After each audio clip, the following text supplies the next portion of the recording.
Well, tell us a bit about your own experience this year and the experience of some of your friends in getting accommodation. No, by all means. The situation is dire across the country, but the situation in Durham is outdated to say the least. You have a situation where you go up to people in older years' houses, knock on doors, and say, "Is your house rented for the next year?" They either say yes or no, how many bedrooms there are, and you walk in and take a tour, which to me, coming from London, seems absolutely ludicrous. And I did my undergraduate degree at a different university, so I had a different experience to this. My twin brother, on the other hand, was at Durham for all 4 years. So I got to understand it very quickly and realize how outdated a model it is. And Durham definitely needs change, but the whole country needs change. Give us a sense of how much this costs, because I'm thinking back to when I was at university, and often accommodation could be almost your entire student loan. I presume it must be worse than that now. Yeah, no, absolutely. Knight Frank did a student survey for accommodation in 2020, and they found that the average student rent then was £5,900. My rent in Durham last year, which was in college, was I think just above £8,000. So, how are people making this work? Are people getting jobs? Are people having to borrow? What's the way that people are actually finding to get around this? Yeah, you're totally right. I mean, there's most people I'd say are lucky enough to be supported by their parents and their family. They take out a student loan on as well, but when kind of worse comes to worse, they are supported. You do have people who, as you say, it's unaffordable. And I know people who have had to choose to live in places much further than Durham city centre or the student area, the viaduct. So I know people, for example, living in small towns like Shincliffe and Sherburn, which are near a 50 minutes to an hour walk away. The likes of Giles Gate is only 40 minutes of a walk away, but it's still 40 minutes. For a 9 a.m. lecture, you have to leave at 8 o'clock. So they people are choosing either to live further away for affordability or luckily supported. So, what's going on here? Is this a case of supply and demand just not matching up? Is it the case that the university has admitted too many people, it's not the infrastructure, or is it a case of a lack of housing within the city itself? What's going on here?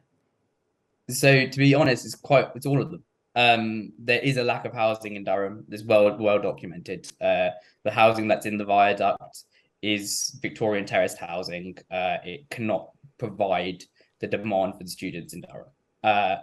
But also, like you say, that Durham does admit more and more students every year, and there's been talk about them having a couple more colleges in the next few years. I mean, the college I went to last year was only founded in 2020. So that probably gives you a sign of kind of things to come. But also kind of the political and economic environment. I mean, the whole situation with the politics that happened in the past few weeks, the higher interest rates mean landlords either have to have a decision, right? They either increase their rents because they have higher interest rates, or they default on their payments and sell up. Uh, and so this is what we're seeing actually in the private rental sector. Is we're seeing quite a lot of private landlords sell up because it's becoming a situation where it's not worth their time. Uh, Along with the impact of purpose-built student accommodation. So we're seeing PBSA be built all over Durham. There's many in the city centre, and it just means higher rents. And then creates kind of circle where you got higher interest rates that turns into higher rents or defaulting. So generally speaking, higher rents, which turns into unaffordability, which turns into kind of homelessness or increased poverty, and then leads to, lower expenditure, which increases interest rates all over again. So it's an economic cycle which is dire. Finally, very briefly, this just sounds immensely stressful, queuing around the block, having to think about this all the time. What impacts is this having on you and your friends? Yeah, I mean that's the big thing which I said that I founded Project Student Housing for, was because the mental impact and then turn into physical impact on students is rife. It's unfair because you're already dealing with stress, anxiety of leaving home, and then on top of that to find a new place with people you don't necessarily know, and then continue into a bidding war. And so what Project Student Housing is it's trying to provide software to the student housing industry to provide a solution to all of this. No need to queue out of lettings agents when you can use it on an online portal with Google Maps integration. with Apple Pay and Google Pay, something that's never been done in the rental industry before. We're in conversations with the likes of Stripes and payment merchant kind of suppliers to bring this kind of revolution. We want to provide a solution that is for students rather than for anyone else. And it's to use the tech literacy of students to provide an app to make this so much more easy. A DocuSign API, Apple Pay and Google Pay, and Google Maps integration.